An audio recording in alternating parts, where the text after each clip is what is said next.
Hey friends, my name is Evelyn Joy and welcome back to my channel. As you can see, I don't have my kids with me. I did invite my 6-year-old. She didn't want to come. The other ones are still sleeping and daddy's home. So, I'm actually waiting in the, can you tell where I am? The Home Depot parking lot. It's 8 a.m. and at 9 a.m. they do the curbside pickup, and I ordered some stepping stones, so I'm just gonna wait it out. Why not? Enjoy a moment, right? So, I just got this gardening book. It's called The First Time Gardener Growing Vegetables.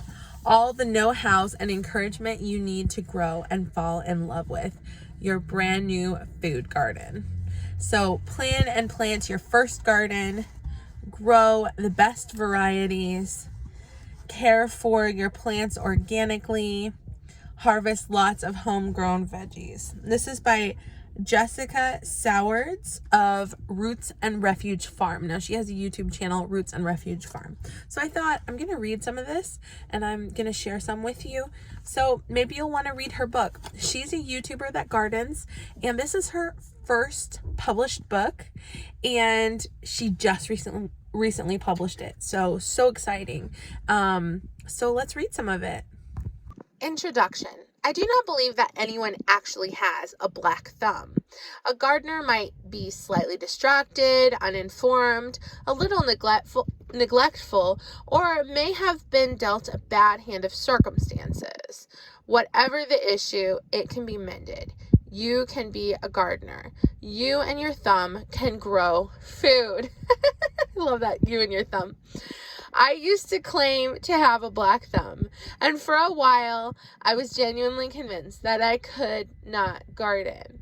I would say that if my mother's home was a rehab center, that even the sickest plants could go and live, mine was the hospice where they went to die. I killed a tremendous amount of plants. My first food garden was an 8 by 10 foot patch of soil that I cultivated by hand in my suburban garden in my early 20s. Even though I considered myself a black-thumbed plant murderer, I had been wooed yet again by the seasonal displays of plants and seeds in the local home improvement store. I had very little money and even less knowledge, but what I lacked in those departments, I made up for in zeal and pig-headed determination. I would be a gardener, I decided. It took a solid 2 days of work to rip out the grass and dig the rocks out of the soil with hand tools. I exhausted my entire budget on a dozen started plants, tomatoes, peppers, zucchini, and one lonely basil. As I put them in the ground, I began to feel a little hope. My shoulders were sunburned and my back was screaming, but maybe my thumb wasn't so black after all. Then it began to rain and continued to do so for 17 consecutive days. The local news talked about the record-breaking rainfall. The river drenched its banks. Farmers lost their spring crops. And in my suburban backyard, my very first garden died a watery death. Oh, that is so sad. I've always felt that having a garden is like having a good and loyal friend. The garden and I may not have had a very smooth start, but now we are very dear friends. In growing food, I have found one of my greatest passions. These days, my garden is as expansive of over 10,000 square feet. Within its fences, I grow a large majority of my family's vegetable needs. It's still hard work, and I still fail and kill plants. However, I have no qualms in calling myself a gardener. As the years have passed and my harvest baskets have seen overflowing bounty, I've found another passion in the garden. I love encouraging other people to take the first step of their food growing journey. Planting the love of gardening in the hearts of others is almost as thrilling to me as tucking seeds into the soil. Seeing a harvest of gardeners gushing over their successes and overcoming their failures brings me almost as much joy as a basket full of sun-warmed tomatoes sitting on my kitchen table. There are few things in life quite as thrilling and rewarding as a seedling breaking through the soil, tiny fruits formed on plants, and a plate of food that you grew yourself. This will be a journey you will never fully arrive. The garden is a continual classroom for anyone who is determined to be a continual student. For this first stage of your journey, it is my great honor to be your teacher. Chapter 1, Welcome to the Classroom. Failure is a bruise, not a tattoo. Oh, I like that. More than anything else, as a teacher of gardening, I want to create a space where there is grace to learn. Sometimes I find myself reiterating basic phrases like, if you don't know something, you don't know it. This should be a profound statement, but for whatever reason in our modern day society, people are intimidated and ashamed by their own ignorance. To be ignorant is to simply be uneducated in a matter. It's okay to be ignorant about gardening. It has not been a normal part of our education. It has not been an integral part of most of our upbringing. It's okay that you haven't learned this before, but I am so proud and thankful that you are learning it now. There are no dumb questions here. Well, that's good. You made the choice to read this book. You are making the choice to become a gardener.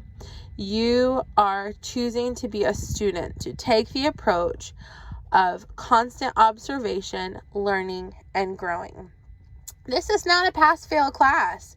You do not garden for a season and turn your harvest in at the end and receive a final grade. It's not a college course that must be repeated if it isn't passed. Make no mistake, you will have failures.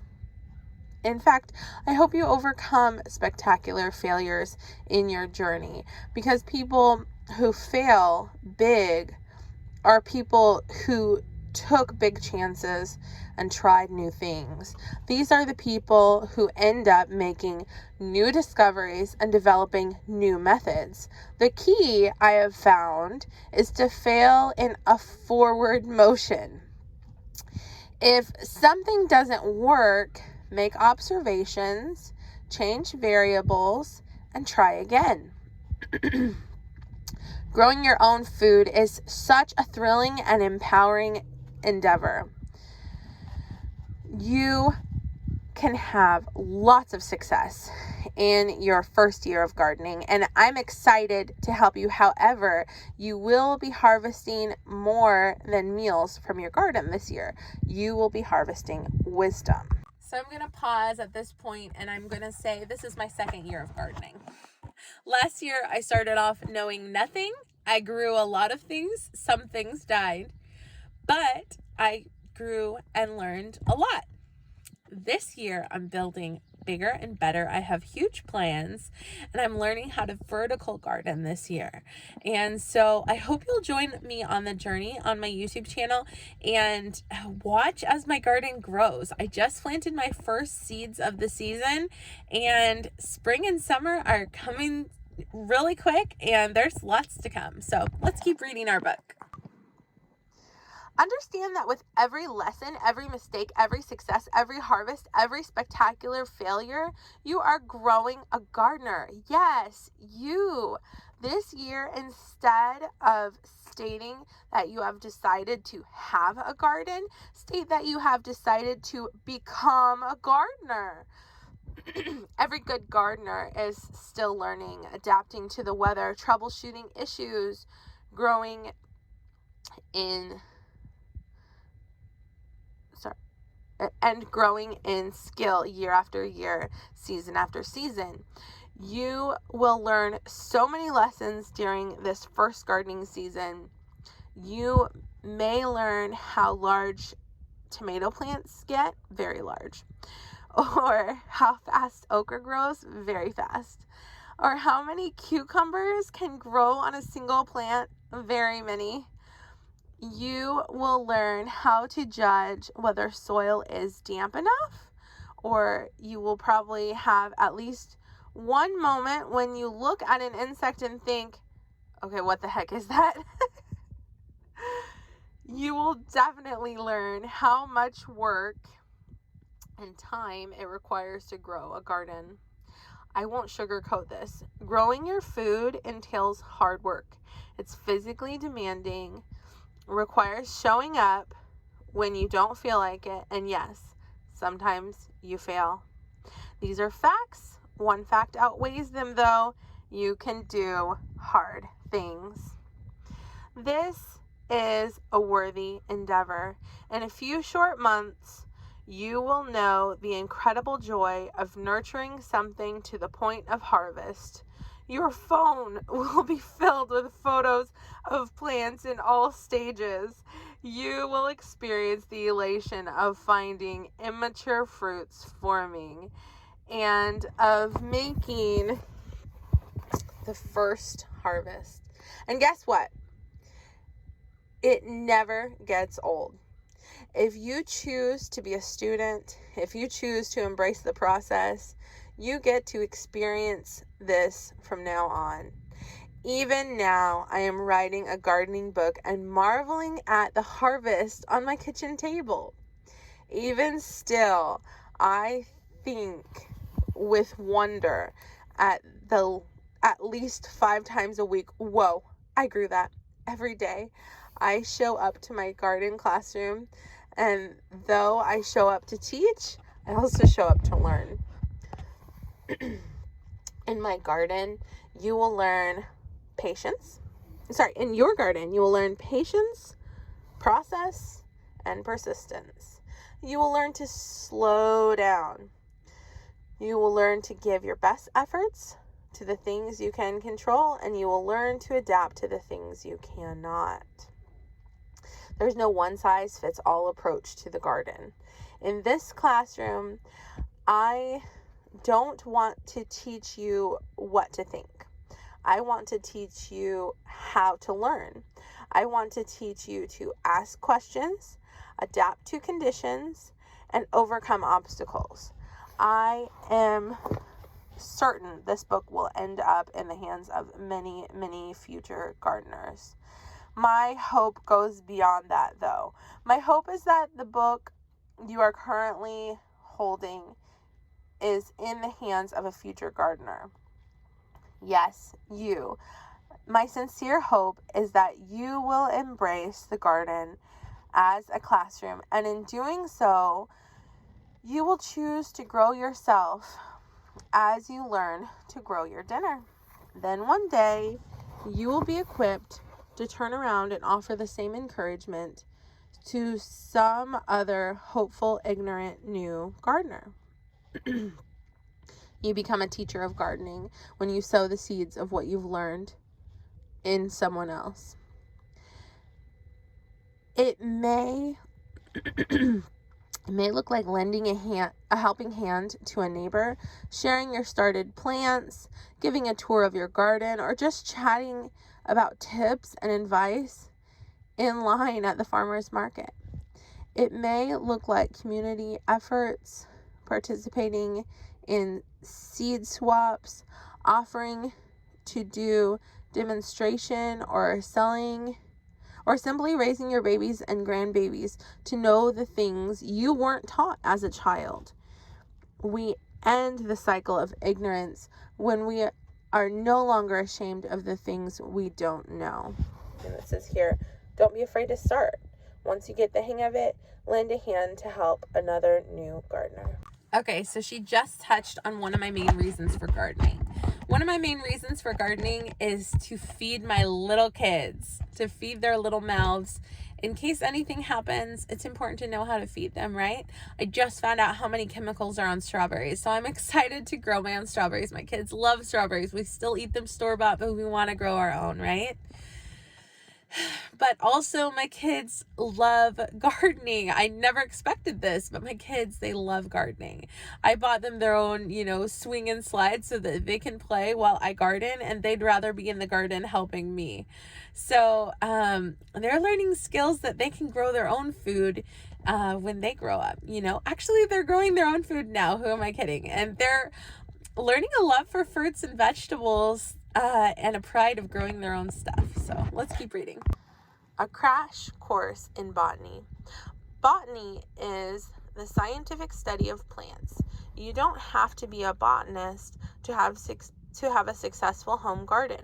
However, there are some basic botanical facts I'd like you to understand, because I think it will help you understand your garden more fully.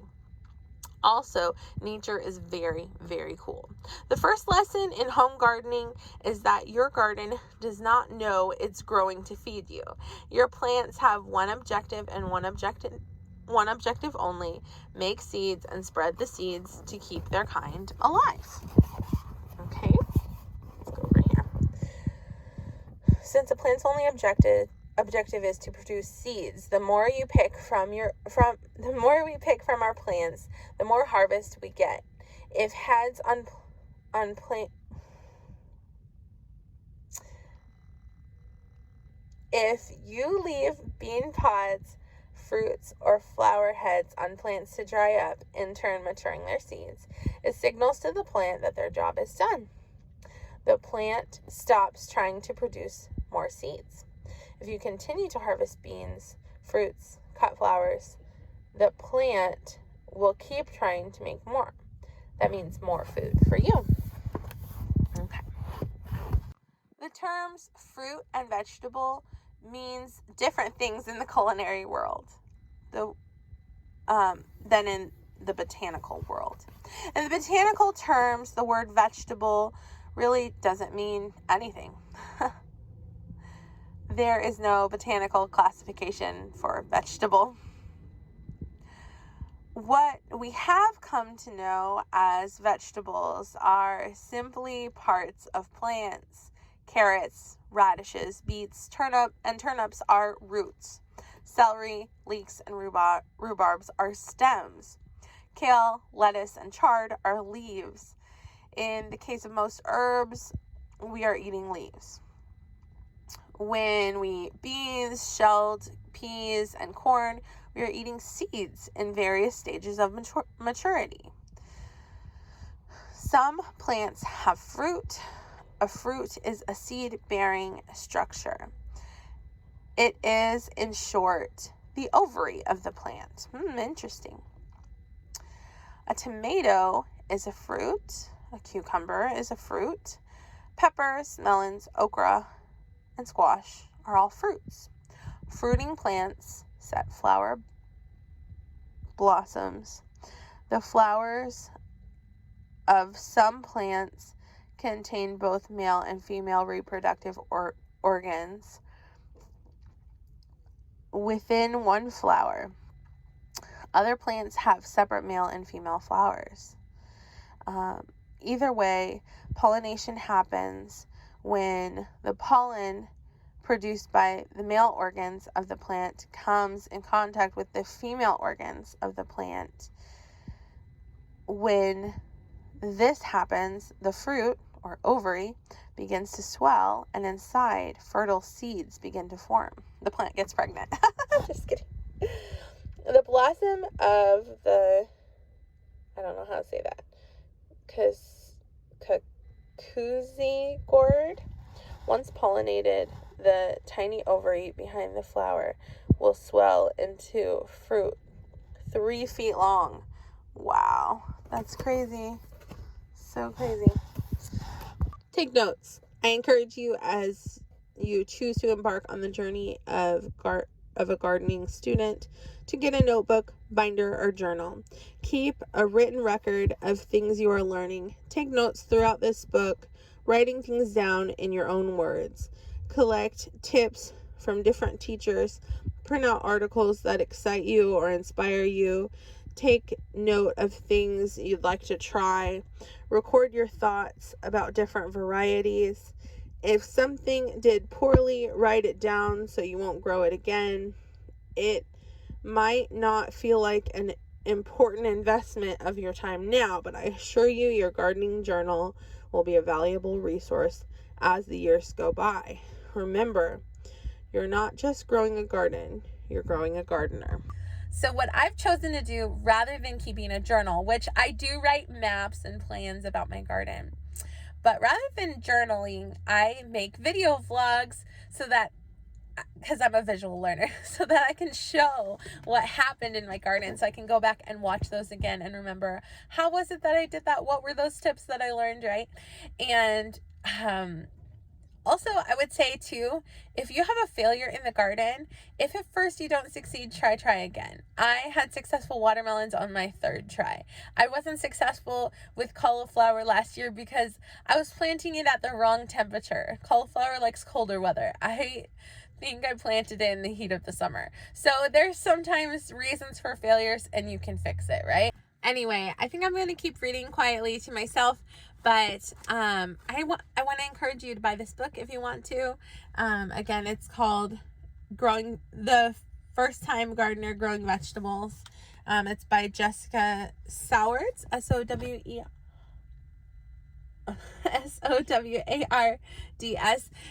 her YouTube channel is Roots and Refuge Farm, and order her book.